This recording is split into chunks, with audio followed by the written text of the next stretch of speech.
Cinema செய்திகள். நடிகர் விஜய் அவர்கள் தமிழக வெற்றி கழகம் அப்படின்ற பேர்ல ஒரு கட்சி ஒன்று ஆரம்பிச்சிருக்காரு.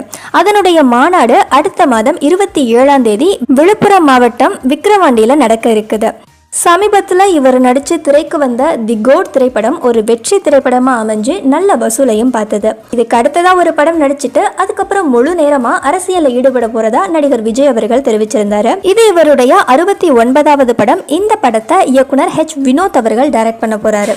27ஆம் தேதி நடக்க இருக்கிற அரசியல் மாநாடு முடிஞ்சதுக்கு அப்புறமா இந்த படத்தினுடைய படப்பிடிப்புகள் தொடங்க இருக்கிறதா திட்டமிட்டிருக்காங்களாம். இந்த படம் முழுமையான ஒரு அரசியல் படமா உருவாக இருக்கிறதாகவும் இந்த படத்துல நடிகர் விஜய் அவர்களின் கட்சி கொடி பயன்படுத்த போறதாகவும் சொல்லப்படுது.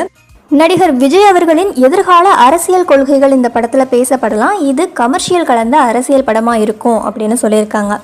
இந்த படத்துல நடிக்கிறதுக்கான நடிகர் நடிகைகள் தேர்வும் நடந்துகிட்டு இருக்கான். யாரெல்லாம் நடிகர் விஜய் அவர்களை இனி திரையில்